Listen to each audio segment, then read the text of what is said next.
But Jim, as we move on, let's get some questions before we call it a day. And several questions I'm sure you understand have come in over the last day about a big news story breaking. I have an article here from Fightful.com by Colin Tessier, or Tessier, one or the other. Tessier? And Sean Ross Sapp. The Sapp and the Tessier. Gail Kim, Ariel Schneer, and others are fired by TNA Wrestling. TNA makes some major changes. As reported by Fightful Sean Ross Sapp, TNA sent out an email saying that Gail Kim, Ariel Schneer, Rob Kligman, and Michael Shuchenko are out of the company in a round of firings. Kim had been involved with talent relations, and she was also working as a producer. Schneer had been overseeing all content, and he worked closely with TNA president Anthony Ciccione, whatever his name is. Where the fuck are these names coming from? On all talent and creative decisions. Kligman had been chief revenue officer at Anthem Sports Group, while Kligman was the vice president of digital operations. Right, so it just said his name twice. Kligman had been the chief revenue officer, while Kligman was the vice president. Either he was both or they left one of the names there. I have the official email here. Departing our leadership team are Ariel Schneer, Gail Kim, Rob Klingman, it said Kligman over here, Klingman, and Michael Shuchenko. Do you think there's a Kligman and a Klingman? Maybe that's why they got fired. It was confusing. I think this is all to keep people away from Shuchenko. Something going on there. As a longtime Anthem employee, Ariel has played an important role in growing our Anthem properties, from his work with Fight Network and most recently his focus on TNA. Ariel has been instrumental in building our storylines and growing our audiences. So naturally, he had to leave. Gail has had a long and storied career in TNA as both a champion wrestler and a part of the TNA leadership team. Gail has been a powerful presence in our locker room, supporting our talent and their great performances. So she must go. On the sales side, Rob Kligman, they went back to the other spelling now. Oh, good Lord. This is from their email. Rob Kligman departs as No wonder they don't even know how to spell their employees' names. Rob Kligman departs as chief revenue officer and in digital. Michael Shuchenko will be departing the organization April 30th. In addition to these leadership departures, we also say thank you and goodbye to Karen Clevitt, Sebastian. Was there a fuck you in the middle of there? Sebastian Dastrange, Romy Glazer, and Raphael Morphy. I know Raphael. He's a live event promoter, has been there for some time and was working with Jim Ross on his tour at one point. He's heard thank you and goodbye a few times in the last few years. Our company is built on the strength and dedication of our team, and that's why we're booting them out. And these changes do not diminish the value or the contributions of those affected.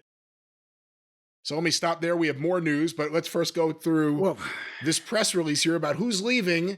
I guess the first name a lot of people wanted me to ask you about is Gail Kim, just because you do have a history with her. And of course, you have a history with TNA. I believe you guys were there at the same time. Yes. What do you think of Gail Kim?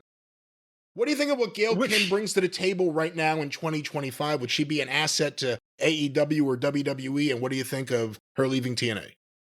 Well, hold on now. There's about 18 questions there. I was there. Gail was with me both in OVW and in TNA. And I've always mentioned that I thought that her matches with Awesome Kong at one point were what was carrying the show ratings-wise. And it was probably the best modern-day women's wrestling matches that I'd seen at that point, and maybe still, to be quite honest, before everything man, woman, child, and animal, vegetable, and mineral went crazy. And Gail is also a responsible, and I haven't seen her in years, but she's a responsible person. She was a responsible adult.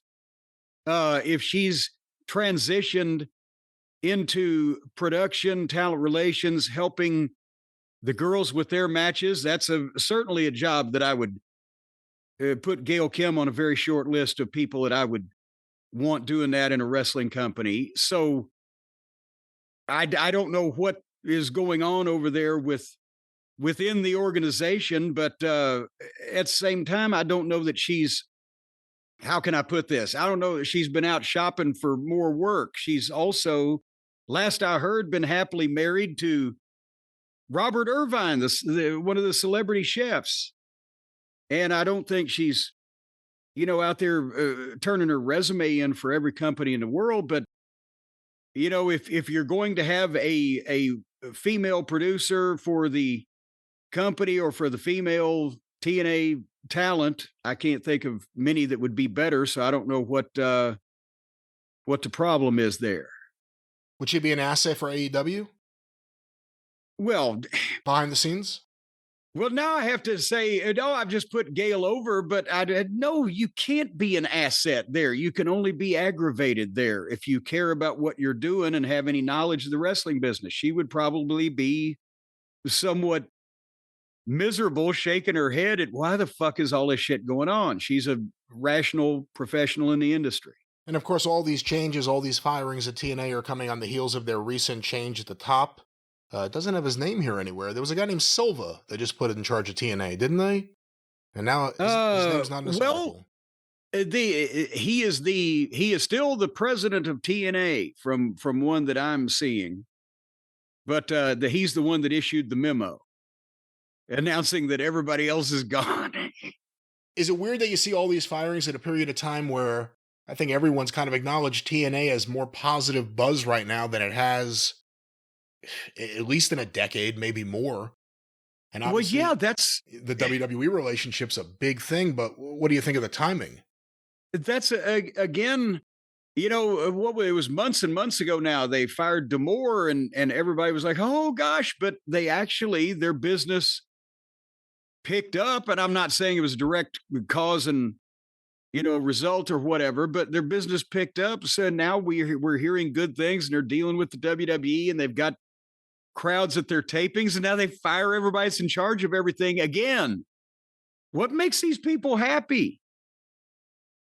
But and also just I have no idea who Ariel Schnurner might be. I've never met him.